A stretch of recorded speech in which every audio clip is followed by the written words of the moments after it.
வீர வணக்கம், வீர வணக்கம். தகைசால் தமிழருக்கு வீர வணக்கம். தென் மாவட்டங்களில் நடந்த சாதி கலவரங்களில் சொந்த மாமனார் கொல்லப்படுகிறார். அந்த சுகதுக்கங்களை எல்லாம் ஒத்திவைத்து விட்டு இந்த இடத்தில் ஒடுக்கப்பட்ட மக்களின் விடுதலை கிடைக்க வேண்டும் என்றால் அது தேர்தல் ஜனநாயகத்தின் மூலம் கிடைக்க வேண்டும் என்ற கோரிக்கையில் அழுத்தம் திருத்தமாக இருந்தார். 7 ஆண்டுகள் கடுங்காவல் சிறை தண்டனை, 3 ஆண்டுகள் தரைமலைவு வாழ்க்கை, அடித்து நொறுக்கப்படுகிறார், மீசைகள் பிடுங்கப்படுகிறது. நான் ஏற்றுக்கொண்ட கொள்கைக்காக எத்தனை ஆண்டு காலம் வேண்டுமானாலும் சிறையில் இருப்பேனே தவிர என் நண்பர்களை காட்டிக் கொடுக்க மாட்டேன். எனக்கு ஒரு கண் கெட்ட கண்ணாக இருக்கிறது, ஒரு கண் நல்ல கண்ணாக இருக்கிறது. என் அகத்தில் இருக்கிற என்னுடைய நல்லக்கண் என்று கலைஞர் நல்லக்கண் ஐயாவை பாராட்டினார்.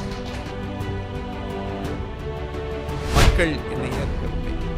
ஜனநாயகத்தில் மக்கள் ஏற்பதுதான் மிக முக்கியம்.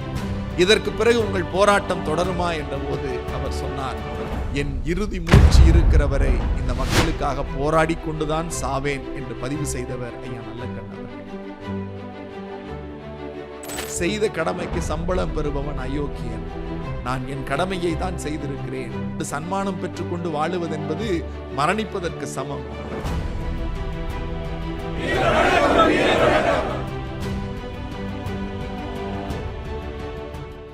இப்போது புதிய அறிமுகம் ஆச்சி ஹோட்டல் சாம்பார் 50 கிராம் ரூபாய் 20 மட்டுமே. அனைவருக்கும் வணக்கம். தி டிபேட் ஊடகம் வாயிலாக உதிர்ந்த சென்னச்சத்திரத்திற்கு அஞ்சலி செலுத்துகிற வாய்ப்பை எனக்கு வழங்கிய உங்களுக்கு என்னுடைய பணிவான வணக்கங்கள். ஒரு மனிதன் வாழ்ந்து மறைந்து விட்டான். அதுவும் 101 ஆண்டுகள் இந்த மண்ணில் வாழ்ந்து 80 ஆண்டு காலம் இந்த மண்ணிற்காய் உழைத்து தன் தியாக வாழ்வால் இன்றைக்கு நம்மையெல்லாம் பிரிந்து தியாகத்தின் உருவமாக காமராஜர் வாழ்ந்த காலத்தில் எம்மால் வாழ முடியவில்லை, பேரறிஞர் அண்ணா வாழ்ந்த காலத்தில் எம்மால் வாழ முடியவில்லை, தந்தை பெரியார் வாழ்ந்த காலத்தில் எம்மால் வாழ முடியவில்லை என்கிற ஏக்கத்தை ஐயா நல்லக்கண்ணு அவர்கள் வாழ்ந்த காலத்தில் நானும் வாழ்ந்திருக்கிறேன் என்கிற பெருமையை எனக்கு அளித்தவர் ஐயா நல்லக்கண்ணு அவர்கள். நண்பர்களே, எல்லோருக்கும் அரசியல் பார்வை உண்டு. அந்த அரசியல் பார்வையில் 1925 டிசம்பர் மாதம் 26ஆம் நாள் தென் மாவட்டத்தில் தூத்துக்குடிக்கு பக்கத்தில் ஸ்ரீவைகுண்டத்தில் ராமசாமி ஐயாவுக்கும் கருப்பாயிக்கும் 3வது மகனாக பிறந்தவர்தான் நம்முடைய ஐயா நல்லக்கண்ணு அவர்கள். வரலாறு ஒரு மனிதனை எப்படி புரட்டி போடுகிறது. அவர் ஒரு காந்திய சிந்தனையாளர், ஜவஹர்லால் நேருவின் மீது தேர்ந்த பற்று கொண்டவர். இன்னும் கொஞ்ச நாள் இருந்திருந்தால் அவர் ஒரு காங்கிரஸ்காரராகவே மாறியிருப்பார். ஆனால் அந்த காங்கிரஸ் கொண்டு வருகிற அந்த நிலையில் ஹிந்தி பாடத்தை விரும்பி படித்தார் ஐயா நல்லக்கண்ணு அவர்கள். புரியாத புதிராய் இருக்கிறது. ஹிந்திக்கு எதிரான ஒரு இயக்கம், சிந்தனையுடைய இயக்கத்தில் ஹிந்தியை தேர்ந்து படித்திருக்கிறார். கார்னேஷன் பள்ளியில் அவர் ஹிந்தி படிக்கிற போது அந்த ஹிந்தி படிப்பை சொல்லிக் கொடுத்த ஆசிரியர் பலவேஷம் அவர்கள். அந்த பலவேஷம் அவர்கள்தான் கம்யூனிசம் என்கிற சித்தாந்தம் ஒன்று இருக்கிறது, நீ பிறந்த ஆண்டுதான் அந்த சித்தாந்தமும் பிறந்திருக்கிறது, ஆகவே இந்த சித்தாந்தத்தில் நீ எல்லாம் பயணிக்கலாம் என்று ஆசிரியர், ஹிந்தி ஆசிரியர் பலவேஷம் அவர்கள் கம்யூனிச சித்தாந்தத்தை அவர் நல்லக்கண்ணையாவுக்கு அறிமுகப்படுத்துகிறார். அப்படி அறிமுகப்படுத்துகிற போது சித்தாந்தத்தின் மீது நம்பிக்கை கொண்டு 1943 46 வரை இந்த மண்ணில் காங்கிரசுக்கு தடை விதிக்கப்படுகிறது. அந்த இடத்தில் அந்த காங்கிரஸ் பேரியக்கத்தில் இருந்த சித்தாந்தத்திலிருந்து மாறி கம்யூனிச சித்தாந்தத்தை தொட்டு அந்த இயக்கத்தில் அவரும் பயணிக்கிறார். சரி, சித்தாந்தத்தோடு பயணித்தால் போதுமா என்று நீங்கள் எண்ணுகிற போது அவர் பிறந்து வளர்ந்த அந்த மண் எந்த மாதிரியான சித்தாந்தத்தை அவருக்கு கொடுக்கிறது என்று நீங்கள் உள்ளே நோக்கி பார்த்தால், அவர் பிறந்து வளர்ந்த ஸ்ரீவைகுண்டத்தில் ஒரு மிகப்பெரிய கோட்டை இருக்கிறது. 400 அடி அகலம், ஏறக்குறைய 20 அடி உயரம் கொண்ட அந்த கோட்டை சுவருக்குள் சுண்ணாம்பு அடிப்பதற்காக ஆட்களை திரட்டுகிறார்கள். அந்த ஆட்கள் ஆதி திராவிட நலக்குடியிலே பிறந்தவர்கள். அந்த கோவிலிலே ஒரு வழக்கம் உண்டு, உள்ளே இருக்கிற பெண்கள் வெளியே வரக்கூடாது, உள்ளே இருக்கிற வெளியே இருக்கிற பெண்கள் உள்ளே செல்லலாம். உள்ளே இருக்கிற ஆண்கள் வெளியே வரலாம், ஆனால் வெளியே இருக்கிற ஆண்கள் உள்ளே செல்லக்கூடாது. இதுதான் அந்த கோட்டை சுவரினுடைய வரலாறு. இது என்ன அப்படி என்ன கோட்டை சுவர், இதை எப்படி உடைப்பது என்று போராட்டம் நடத்துகிற போது அந்த 400 அடி அகலமான அந்த கோட்டைக்கு வெள்ளையடிக்க வந்த ஆதிதிராவிட தோழர்களை பார்த்து ஊதிய உயர்வு பேசுகிற போது அவர்கள் அங்கிருக்கிற பண்ணையார்களால் ஆதிக்க சாதியினரால் அடித்து கொடுமைப்படுத்தப்படுகிறார்கள்.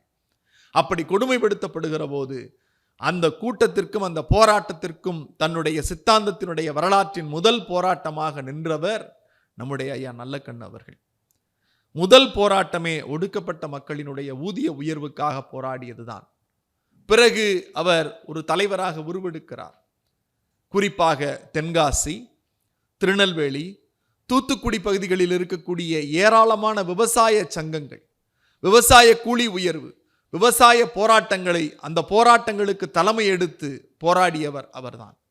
அந்த போராட்டங்களின் விளைவாக அந்த பகுதிகளில் குறிப்பாக நல்லக்கண்ணு ஐயா அவர்களை ஆங்கிலத்தில் சுருக்கமாக அவரை பெருமையோடு அழைத்தார்கள். அந்த நல்லக்கண்ணு ஐயா தான் இந்த மண்ணில் தேர்தல் அரசியலில் தோற்கடிக்கப்பட்டார். ஒருமுறை சட்டமன்றத்திற்கும் ஒருமுறை நாடாளுமன்றத்திற்கும் போட்டியிட்டவர். 2 முறையும் தோற்கடிக்கப்பட்ட வரலாறு இந்த மண்ணிலே தான் இருக்கிறது. அந்த தேர்தல் தோல்வி என்பது உங்களை எப்படி பாதித்தது என்று கேட்டபோது அவர் கண்ணியத்தோடு சொன்னார், மக்கள் என்னை ஏற்கவில்லை. ஜனநாயகத்தில் மக்கள் ஏற்பதுதான் மிக முக்கியம். இதற்கு பிறகு உங்கள் போராட்டம் தொடருமா என்ற போது அவர் சொன்னார், என் இறுதி மூச்சு இருக்கிற வரை இந்த மக்களுக்காக போராடி கொண்டுதான் சாவேன் என்று பதிவு செய்தவர் ஐயா நல்லக்கண்ணு அவர்கள். உங்களுக்கு ஒரு செய்தியை சொல்லுகிறேன். தாமிரபரணி ஆற்றில் கடானா நதியின் அருகே அணை கட்ட வேண்டும் என்கிற ஒரு மிகப்பெரிய கோரிக்கை வருகிறது. அந்த கோரிக்கையை வலியுறுத்தி 9 நாட்கள் உண்ணாவிரதம் இருக்கிறார். 9 நாள் உண்ணாவிரதம் இருந்து உடல்நிலை அவருக்கு பால்பட்டு போகிறது.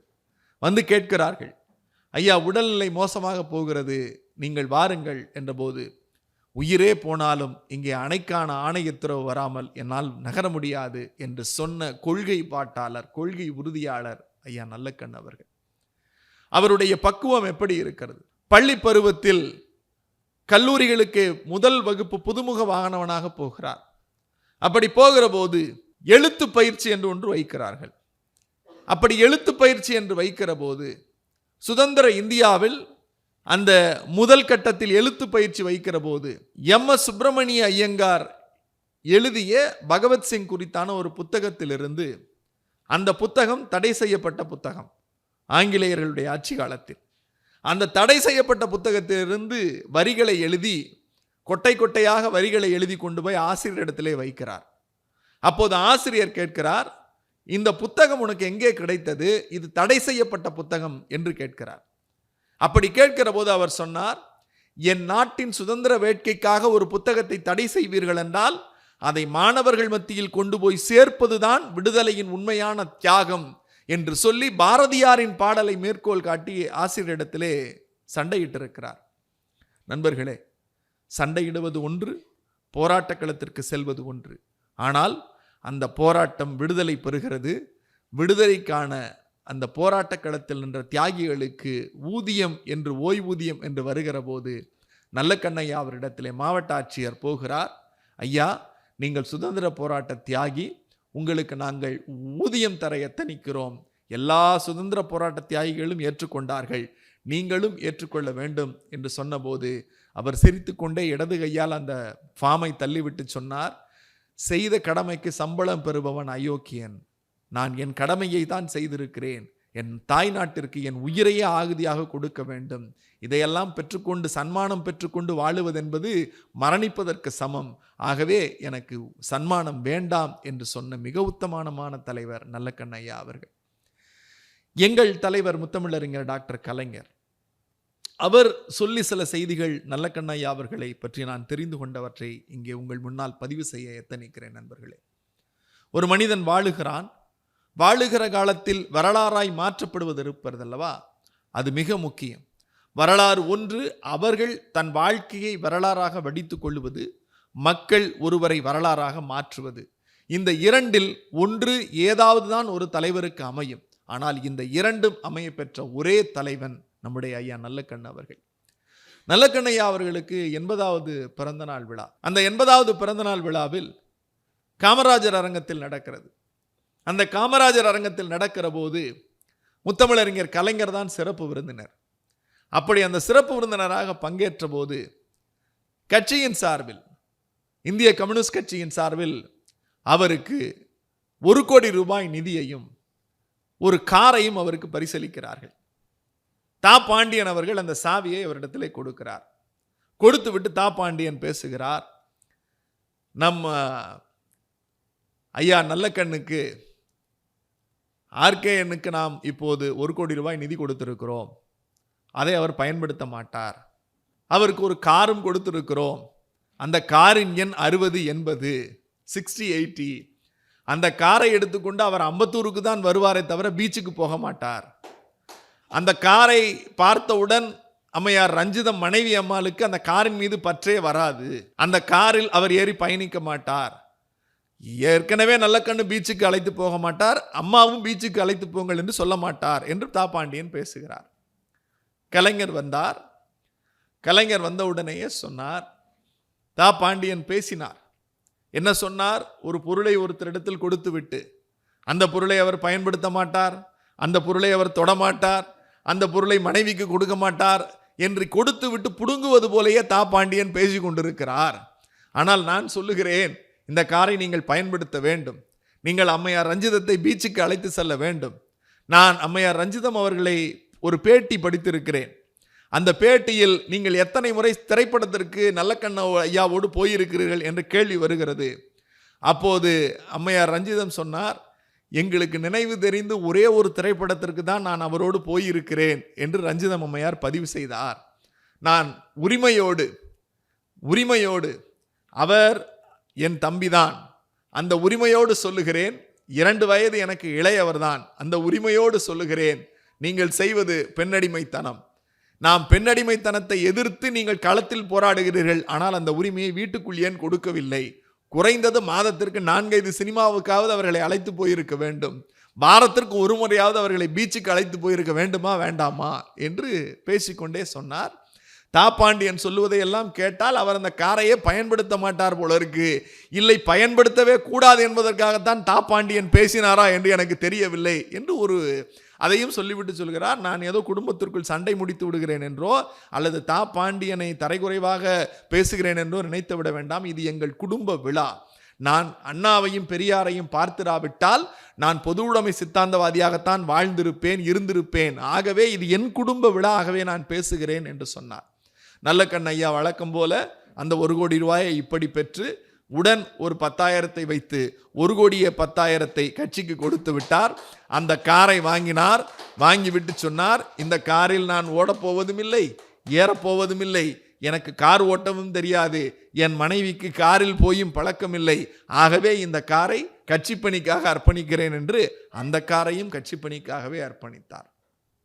நண்பர்களே, ஒரு செய்தியை நான் பதிவு செய்ய ஆசைப்படுகிறேன். ஒரு வரலாற்றினுடைய சம்பவங்களை தொகுத்து பார்க்கிற போது கிட்டத்தட்ட 6 ஆண்டுகள் 7 ஆண்டுகள் கடுங்காவல் சிறை தண்டனை, 3 ஆண்டுகள் தரைமறைவு வாழ்க்கை. அவர் தேடப்படுகிறார். தன்னுடைய தோழர் பாலதண்டாயுதம் எங்கே இருக்கிறார், அவரை மட்டும் காட்டிவிடுங்கள், உங்களை விடுதலை செய்கிறோம் என்று சொல்லுகிறார்கள். அடித்து நொறுக்கப்படுகிறார். தன் மீசைகள் பிடுங்கப்படுகிறது, அடித்து காயங்கள் வருகிறது, ரத்தம் சிந்துகிறது. ஆனால் ஏற்றுக்கொண்ட கொள்கைக்காக எத்தனை ஆண்டு காலம் வேண்டுமானாலும் சிறையில் இருப்பேனே தவிர என் நண்பர்களை காட்டிக் கொடுக்க மாட்டேன் என்கிற உளப்பூர்வ உறுதியோடு தன் உயிரை தன் நண்பர்களுக்காக சித்தாந்தத்திற்காக கொடுக்க எத்தனைத்தவர் தான் ஐயா நல்லக்கண்ணு அவர்கள். நான் இன்னொரு செய்தியும் சொல்லுகிறேன். நீங்கள் பகவத்சிங்கினுடைய வரலாறை நாம் பார்த்திருப்போம். பகத்சிங் வெடிகுண்டு வீசுகிறான். பள்ளி பருவத்தில் ஜாலியன் வாலாபாக் படுகொலையில் அங்கே போய் அந்த அந்த பார்க்கில் இருந்து ரத்தம் படிந்த அந்த மண்ணை எடுத்து கொண்டு வந்து பாட்டிலில் அடைத்து தன் வீட்டினுடைய தன் படிப்பறையிலே அந்த மண்ணை கொட்டி, இது மண்தான் அல்ல, எங்கள் அடிமை தலையை உடைப்பதற்கு நான் பெற்றிருக்கிற பொக்கிஷம் என்று நென்னாலும் அவன் சொல்லிக் கொண்டிருந்தான் பகத்சிங். அந்த பகத்சிங் தான் ஒரு காலத்தில் வெடிகுண்டு வீசி வட்டமேஜை மாநாட்டை கலைத்து எங்கள் நாட்டிற்கு சுதந்திரம் வேண்டும், இந்த வெடிகுண்டு யாரையும் கொள்வதற்கல்ல, உங்களுக்கு எங்கள் சுதந்திரத்தின் முக்கியத்துவத்தை உணர்த்துவதற்கென்று பகத்சிங் சொன்னான். அது வடநாடு என்றால் தென்னாட்டின் பகத்சிங் ஐயா நல்லக்கண்ணு அவர்கள். நீங்கள் எல்லோரும் படிக்க வேண்டிய செய்தி வெடிகுண்டு வழக்கு. அந்த வெடிகுண்டு வீசுகிற சதியில்தான் ஐயா நல்லக்கண்ணு ஐயா அவர்கள் கிட்டத்தட்ட 7 ஆண்டுகளுக்கு மேல் சிறையில் இருந்தார். அவர் கையில் நாட்டு வெடிகுண்டோடு கைப்பிடிக்கப்பட்டார். அந்த கண்டுபிடிக்கப்பட்ட நாட்டு வெடிகுண்டு இங்கே இருக்கிறவர்களை கொல்வதற்காக என்று சொன்னார். இந்த நாட்டில் ஒடுக்கப்பட்ட மக்களின் விடுதலைக்காக தன் உயிரையே ஆகுதியாக கொடுப்பதற்கு வெடிகுண்டு வழக்கில் சிக்க வைக்கப்பட்டவர் தான் ஐயா நல்லக்கண்ணு அவர்கள். நான் இன்னும் பெருமையோடு சொல்லுவேன், ஐயா நல்லக்கண்ணு அவர்கள் நம் தென்னாட்டினுடைய பகத்சிங். அவர் போற்றி பாராட்டப்பட வேண்டியவர், போற்றப்பட வேண்டியவர். இன்னும் பல செய்திகள் இருக்கிறது. நீங்கள் உள்ளே போய் பார்க்கிற போது கலைஞர் அடிக்கடி சொல்லுவார், முத்தமிழறிஞர் கலைஞரிடத்தில் இருந்த பாங்கு தன்னுடைய நண்பர்களை எப்படியெல்லாம் வைத்துக் கொண்டார் என்று. 1996 தென் மாவட்டங்களில் நடந்த சாதி கலவரங்களில் சொந்த மாமனார் கொல்லப்படுகிறார். ரஞ்சிதம் அம்மையாரினுடைய தகப்பனார் கொல்லப்படுகிறார். அப்படி கொல்லப்படுகிற போது அந்த சுகதுக்கங்களை எல்லாம் ஒத்தி வைத்துவிட்டு இந்த இடத்தில் ஒடுக்கப்பட்ட மக்களின் விடுதலை கிடைக்க வேண்டும் என்றால் அது தேர்தல் ஜனநாயகத்தின் மூலம் கிடைக்க வேண்டும் என்ற கோரிக்கையில் அழுத்தம் திருத்தமாக இருந்தார். அப்போது உள்ளாட்சித்துறை அமைச்சராக இருந்த நம்முடைய இன்றைய முதல்வர் முத்துவேல் கருணாநிதி ஸ்டாலின் தான் பாப்பாரப்பட்டி, கீரிப்பட்டி, கொட்டாச்சி ஏந்தல், நாட்டார்மங்கலத்தில் தேர்தலை நடத்தி அந்த தேர்தலினுடைய வெற்றி காணிக்கையை ஐயா நல்லக்கண்ணு அவர்களுக்கு கொடுத்த பெருமை இன்றைய முதல்வரை சாரும். நான் இன்னொரு செய்தியும் சொல்லுகிறேன். நீங்கள் முத்தமிழறிஞர் கலைஞர் அவர்கள் பரமக்குடிக்கு போகிறார். பரமக்குடியிலே நம்முடைய ஒரு பொதுக்கூட்டத்திற்கு போகிற போது ஐயா ஜீவா அவர்கள் கலைஞருடைய பேச்சை கேட்பதற்காக ஒரு ஆற்றங்கரையில் இருந்து கலைஞருடைய பேச்சை கேட்கிறார். பரமக்குடியிலிருந்து முடித்துவிட்டு திருப்பத்தூர் வருகிற வழியிலே தான் கலைஞரின் வாகனம் அடிபடுகிறது, விபத்திலே சிக்குகிறார். அப்படி விபத்திலே சிக்குகிற போது அவருக்கு கண் சிகிச்சை ஏற்படுகிறது, கண் பாதிப்பு ஏற்படுகிறது. அந்த பாதிப்பை இங்கே எல்லாம் சரி செய்து பார்த்தார், சரியாகவில்லை. பிறகு அமெரிக்காவிற்கு சென்றுதான் ஒரு அறுவை சிகிச்சை செய்து வந்தார். கடைசி வரையில் அவர் கருப்பு கண்ணாடி அணிந்ததற்கு காரணம் ஒரு கண் அவருக்கு பாதிக்கப்பட்ட கண். ஒரு மேடையில் பேசுகிறார், எல்லா மனிதனுக்கும் அழகு என்பது அவன் முகத்தில் இருக்கிற 2 கண்கள்.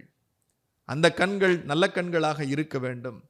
ஆனால் எனக்கு ஒரு கண் கெட்ட கண்ணாக இருக்கிறது, ஒரு கண் நல்ல கண்ணாக இருக்கிறது. என் கண்ணில் இருக்கிற நல்ல கண் மட்டுமல்ல, ஒரு மனிதனுக்கு தேவையான 2வது நல்ல கண் என் அகத்தில் இருக்கிற என்னுடைய நல்ல கண் என்று கலைஞர் நல்லக்கண் ஐயாவை பாராட்டினார். நண்பர்களே, கவிக்கோ அப்துல் ரஹ்மான் ஒரு இடத்தில் எழுதியதாக நினைவிருக்கிறது. ஒருவனுக்கு உடம்பில் அடிபட்டு விட்டால் அது எந்த பாகத்தில் அடிபட்டாலும் முதலில் கண்ணீர் விடுவது கண்தான். இந்த சமூகத்தில் எந்த அங்கத்தில் ஒடுக்கப்பட்ட மக்களுக்கு அக்கறம் நிகழ்ந்தாலும் முதலில் கண்ணீர் வருவது இந்த நல்ல கண்ணின் கண்களில் இருந்துதான் என்று சொல்லுவார் கவிக்கோ அப்துல் ரஹ்மான். இது நல்ல கண் மட்டுமல்ல, சில நேரங்களில் நெற்றிக்கண்ணாகவும் இருந்திருக்கிறது என்று சொன்னார். சமூகத்தில் ஒடுக்கப்பட்ட மக்களுக்காக தன் வாழ்நாள் முழுக்க தன்னுடைய சித்தாந்தத்தை செய்தவர். நாங்கள் பார்க்க வேண்டும் என்று எத்தனிக்கிற போது அவருக்கு ஒரு கலைஞர் வீடு கொடுத்தார்.